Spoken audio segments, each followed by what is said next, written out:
That's what prayer is.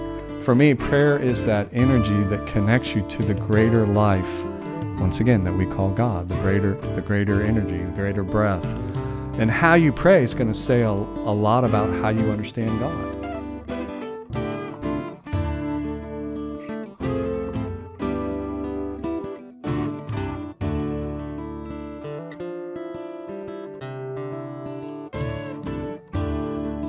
When life throws a challenge at you, one thing is certain: to find a resolution for every issue, every problem, for everybody, there's more than one way.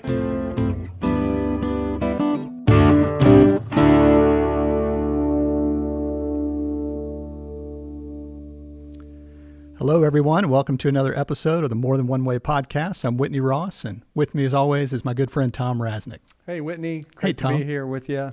How are you? I'm good, and I'm really especially good today because my friend Ellen Brewington is here with us today and going to help us talk about all the things we're going to talk about today. So All right. Welcome, Ellen. Thank you. Thanks for letting me come in on the conversation. Glad to have you here.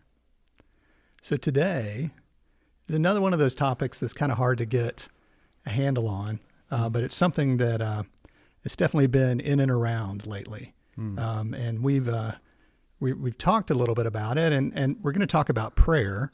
And just around lately, it seems like the whole phrase "thoughts and prayers" has been something that's come up. It's been brought up, and just kind of felt like a good place to start as we begin our conversation.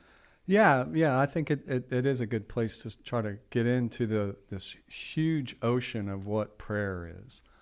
Right? The prayer is about as big as the universe, really. And lately, we just hear people say things, often because they don't know what else to say. They'll say things like, well, you're in my thoughts and prayers, just like you were saying. You're in my thoughts and prayers. And while I think people have good intentions around that, oftentimes it can come across as something kind of hollow. Or did they really mean that? Or they're just saying that because they don't know what else to say. And I think since we always talk about life from the spiritual lane, I think from the spiritual lane, those kind of things, just tossing off thoughts and prayers, can really, really cheapen what prayer is all about. That's not to put anybody down. Don't mean it like that. Mm-hmm. It's just oftentimes saying something that, because you don't know what else to say, lessens the power of what, especially in this instance, prayer is all about. And that's one of the reasons why I wanted Mary Ellen to come around, because I know she's someone who uses prayer or gets into prayer in her life. You might call what she does meditation, but that's one part of prayer. And because prayer, like I said, is this big, big thing. You know, one way that I like to think about it, while I have the mic. Go for it. While I have the mic. One way that I like to think about it is prayer is kind of like math, right? So prayer is kind of like math in that you have to learn your numbers to do math, right? You start with this is 1, this is 2, this is 3, and all that is part of math, right? But that math can go all the way up to the kind of math they use in order to do quantum physics, or physics that describe the mystery of the universe and all that, the language that's used to try to get at the mystery of the universe. Well, that's what prayer's like. All of it's good. So like as a child, you wouldn't start with prayer that's trying to do quantum physics. You start with learning your numbers, right? Now I lay me down to sleep. I pray the Lord, that whole thing. Lovely little prayer, lovely, lovely things. Right? But that's the beginning. And Mary Ellen, I think, is someone who helps take it a little further. And then, like I said, that's why I wanted her to come along. And this is where it gets hard. Well, I think that prayer is a conversation with God. For me, I can only speak for myself. It's a conversation with God. And I just realized when you were talking about thoughts and prayers, actually, it's less cheap to me since we've kind of had this pre-conversation, because when I say to somebody, you're in my thoughts and prayers, I really have been thinking about them all day long.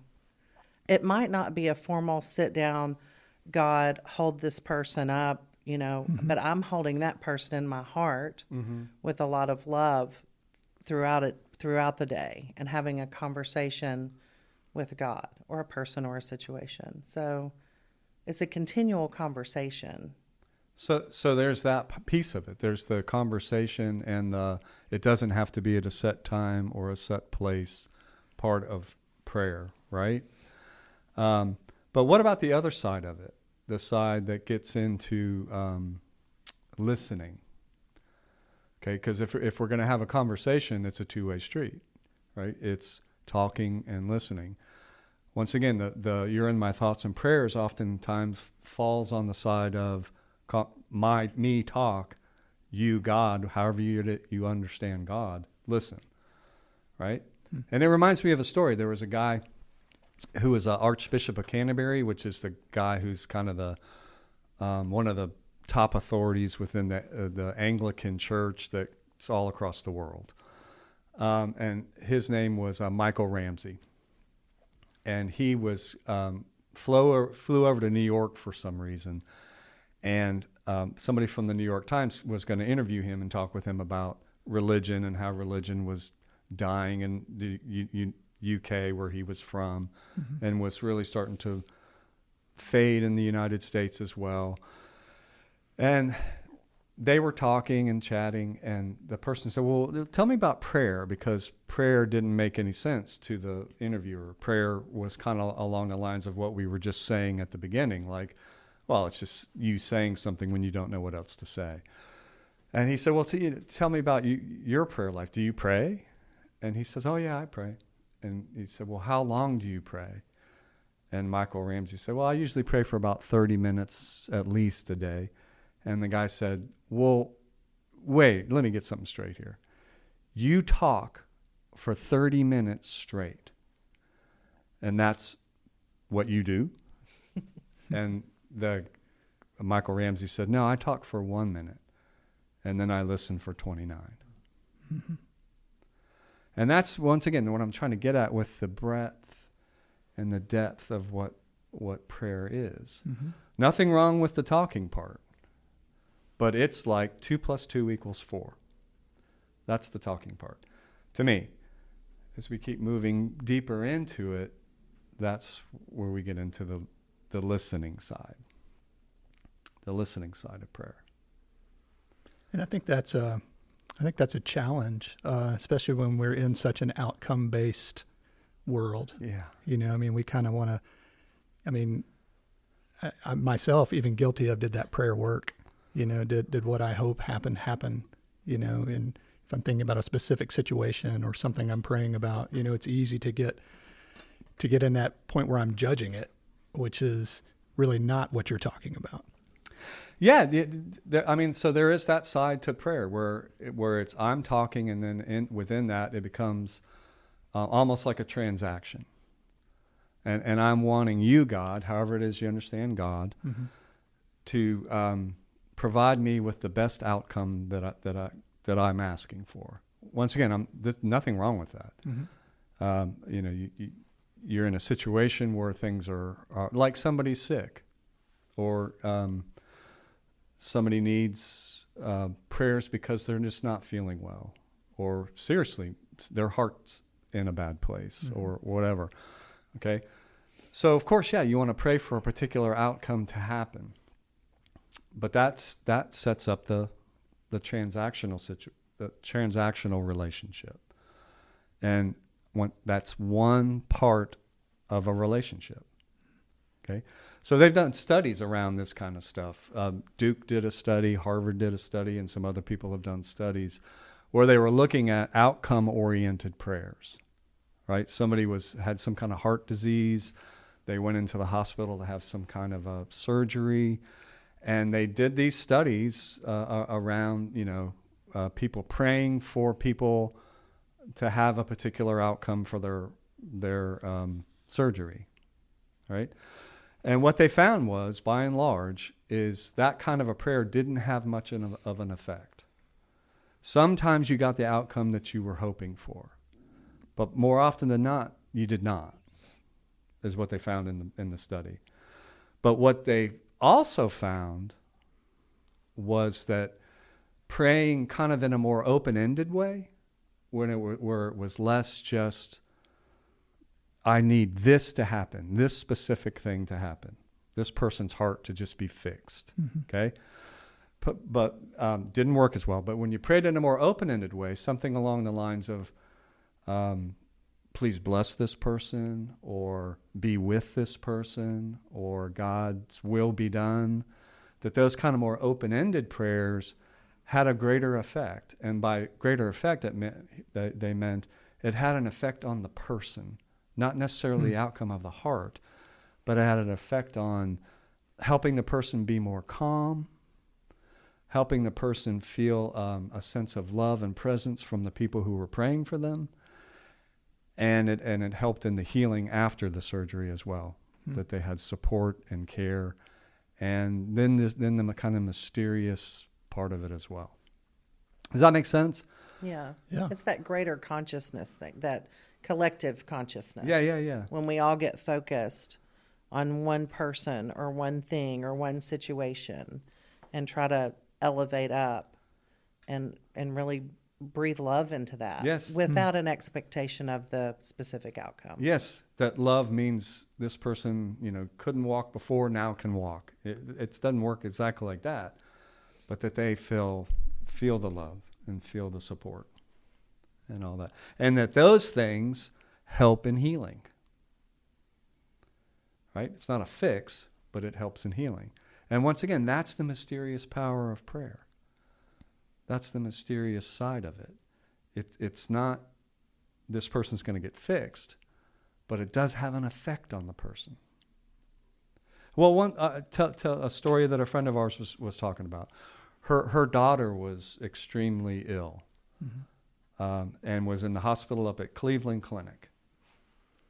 And great hospital, great care, people love and honor there. And she was up there with her husband, and her husband had to go do something for work, so she was there by herself.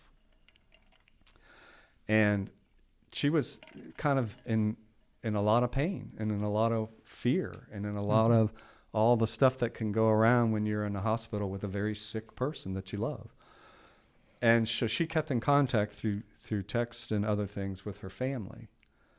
And her family would send her things like, you're in our hearts, and our prayers for peace and calm and care are with you. Like I said, not for anything specific about what was going to happen to her daughter, but that these things, and her response was, and I could feel that. And I could feel the people sending that. And she said, and my daughter could feel that. Wow. So those types of things are where prayer can really work in our lives in such a way where it doesn't sound hollow and it doesn't sound like you just don't know what else to say. Isn't that beautiful? Yeah. And it's an action. Okay, so those of us sitting on the outside of the hospital room we just feel helpless. We don't know what to do. And so then we have an action we can take to really focus in on that person heart to heart. Yeah. So the action, that does make sense. In that regard, yeah, it's like you're connected to that person without necessarily being in the same room with that person. Another one of those mysterious things, man. It's neat too, because that's an action that maybe we're not as used to. I mean, it's a different type of action when we're talking about that internal, external connection versus a task or physically serving someone in some way. But, for studies to show that has that impact for, her story to say, we felt that, my daughter felt that. Yeah. It's incredible. Yeah, and it's real. Yeah. That's the thing, is that it's real for the people who are involved in it. And that's the thing, once again, for me, as we circle deeper and deeper into prayer, in my own personal experience, that's where prayer really, really is strong. And that is the person doing the praying gets affected. What do you mean by that? So if I say, I'm not necessarily now talking about I'm going to pray for anybody else. It's just that I'm going to take some time to pray. And by this kind of prayer, what I mean is open myself up to the larger presence that we call God, that I believe is with us all the time. Okay, with us and in us. Mm-hmm. So it's when I enter into that, at its best, then I feel affected by it. I can have my attitude, my way of looking at things, the way I'm going to go into life on that particular day, affected by the time that I take to sit in prayer, to engage it. You know what I mean, Mariel? You know what I'm talking about? Mm-hmm. I think so. Well, because a lot of people would call that kind of prayer meditation. Yeah. Yeah. Yeah. It's just kind of, and earlier today when you were talking about the breath work. Yeah, yeah. And you might have been the one who introduced me to this, thinking about the breath as the breath of God. Yeah. That life force within us, that breath. And when I get myself in a big old twiddle and I'm freaking out all over the day, and I can just sit down and breathe, and lean into that, and just kind of wipe my mind of other things. It's very helpful, Yes. And to me, that's loving myself. Yes. Yes. So as we talk, I mean, it's clear that there's more than one way to approach prayer. Yes. Or even to define what prayer is. And I think, Mary Ellen, you were sharing something earlier, just in a prayer that you were using earlier to kind of help you through the day. Would you mind sharing that with us? Mm-hmm. I did a meditation this morning. I kind of woke up a little discombobulated, and I didn't feel fully grounded this morning. Mm-hmm. And so my meditation was, thank you, thank you, thank you, thank you. And then I'd do some breath work, and then I'd go back to thank you, thank you. And when my thoughts would travel, our mind's here to travel. Yes. We can't really fully quiet the mind. To bring myself back to the breath, I would go, thank you, thank you, thank you.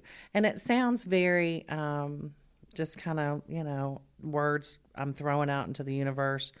But when you really focus on that gratitude as a whole, and I was trying to make gratitude part of my being, part of my day. It didn't have to be one specific thing except for I'm breathing. Yeah. Mm-hmm. So thank you, thank you, thank you. And it turned the day around a bit. It did. And in my own way, the gratitude was for God, my heart, the universe, all the things we do have, rather than focusing on all the things that are kind of screwed up or I don't have. Sure. Yeah. But that's a great example of what I mean by prayer changing and affecting the prayer. Yes. That's a great example of that. That's, because on the one hand you could say, oh, that's just a little thing, but that's not the effect if you're the one doing it. And really all spiritual traditions are going to say the same thing about that. That if you're the one doing it, that what's important is what it's doing to you. And then if there's a situation that you're worried about, you might get affected in such a way that you can go and help that situation or help that person. But that's the thing about what I meant by prayer affects the person. That's a great example. I stumbled around trying to explain it, and you hit it right on the head just with your example, because once you do it, you have the experience and you know it. And the other thing to remember is, how can we truly love people or help people or enhance the world around us unless we're feeling healthy, whole, and good within this vessel that we're walking in this time around. Yep. So I think that's part of it too. We have to kind of be healthy and grounded before we can go really serve others. Yeah. If we're a ball of chaos, forget it. Yeah. That's the healthy side that's the healthy selfish, right? So you got to take care of self in order to take care of others. The whole, if you're in a plane and the oxygen masks pop down, put it on yourself first before you put it on somebody else, right? Same. That's what prayer is. For me, prayer is that energy that connects you to the greater life, once again, that we call God, the greater energy, the greater breath. And how you pray is going to say a lot about how you understand God. So when I'm in that transactional part of prayer, not putting it down, just remember, just one way to do it. When you're in that transactional part of prayer, I'm seeing God as somebody who can grant my wish, almost. He's a genie. Yeah, genie in the bottle. Genie in a bottle. Yeah. Hope he's like Robin Williams if he is. So yeah, right? Okay, so there's that. But if I'm in the what Mary Ellen was talking about, thank you, then it's not so much the genie in the bottle as it's trying to engage that larger energy that is gratitude, that is part of what and who God is. Like one of my favorite people in the world is this guy named Meister Eckhart. And he was a 13th century dude who prayed a lot. He was a prayer, this guy. And he was also an administrator, and he worked in a college, and he had his own church. Not his own church, but he was a pastor of a church. Mm-hmm. Okay? And he had some sermons and stuff, and people who listened to him liked him so much, they wrote him down. Usually they were nuns. Thank God for those guys. Girls. And he says this about God. He says, God is a great underground river that no one can dam up and no one can stop. Will you read that again? Yeah. God is a great underground river that no one can dam up and no one can stop. So God is that energy that flows like that. God is that energy. It's just like a river flowing all the time. And prayer with a sense of God like that is entering into that flow. Is consciously trying to connect into that. And since you can't see me, since we're not on TV, my hand is moving along like a river. It's so dramatic. I wish you could see this. Feels good, doesn't it? Yeah, but you know what I mean? Yeah. Does that make sense? So it's looking at God as spirit and energy and flow, as opposed to a being that's far away that I'm trying to convince to do something for me. It reminds me of Richard Rohr's The Divine Dance. Aye. Is that the one? The Divine Dance? Yeah. Where, it's all a flow. Yeah, it's all a flow. It's all a flow. And then if you take that into your breath and your heartbeat and your blood flow and all the things, it's just God in the, That's right. In the wind, in the river. You and God in you. Mm-hmm. It's that whole thing. And prayer is the conscious intention to enter into that flow. And things come from that. Healing happens. Wholeness happens. That, once again, so we start with, now I lay me down to sleep. And now we're God as the river that we're flowing with and in. Yeah. And everything in between. I like how you said it's the conscious intention. Going back to thoughts and prayers, I think sometimes when we say that, it's not a conscious intention. Yeah. It's just a phrase. Yeah. It's just is it a platitude? Would that be called a platitude? Yeah, I think so. Yeah. Let's call it that. I don't know if I'm using that in the right context. Love that. But let's call it that. So for someone that wants to go deeper in prayer, that wants to maybe progress, how would they do that? What advice might you give someone? What's maybe a next step if someone's looking to expand their prayer? That sounds like a great question for Mary Ellen. I think she'd love to answer that question. I just have this feeling she's going to be able to answer that. Yeah. It's on the tip of the tongue. I think prayer is difficult sometimes, at least for me. For me, sometimes prayer is very difficult. And for me, it's like meditation.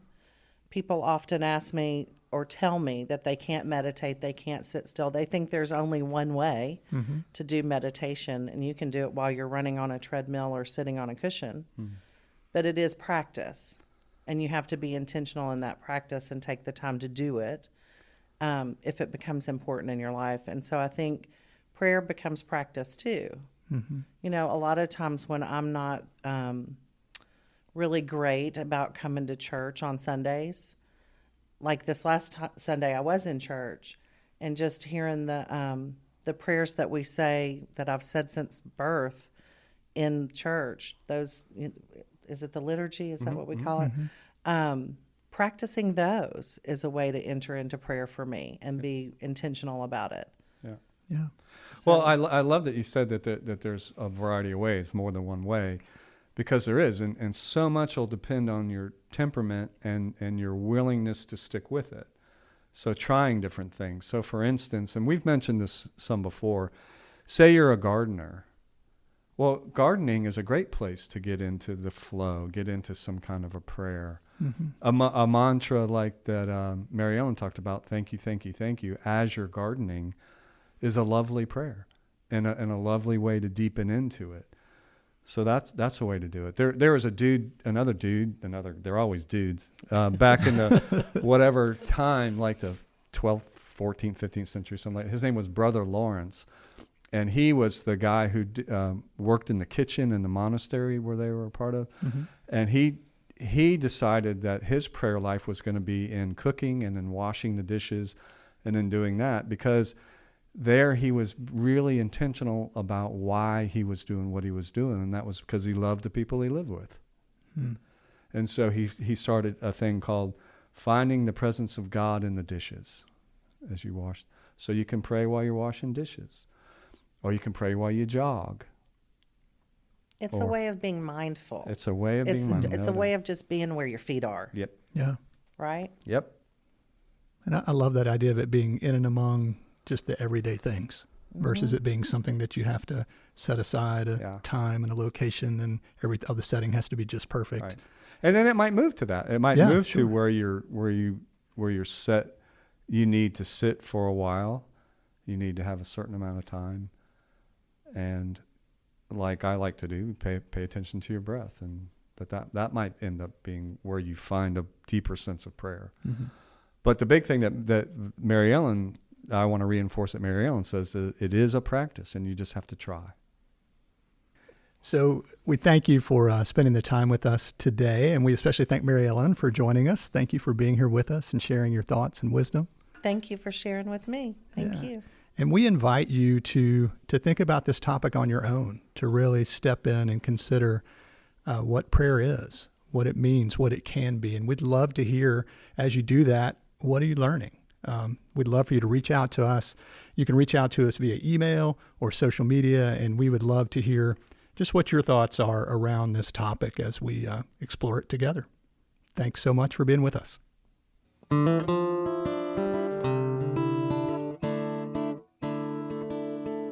Thank you for listening to this episode of the More Than One Way podcast, brought to you by the Center for Spiritual Practice in Knoxville, Tennessee.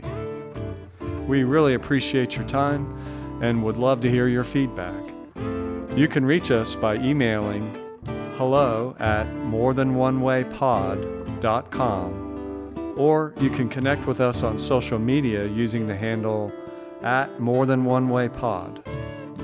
If you found this episode helpful, we hope that you'll share it with your friends, with your family, with people you work with all the people who you know. Thank you, and take care.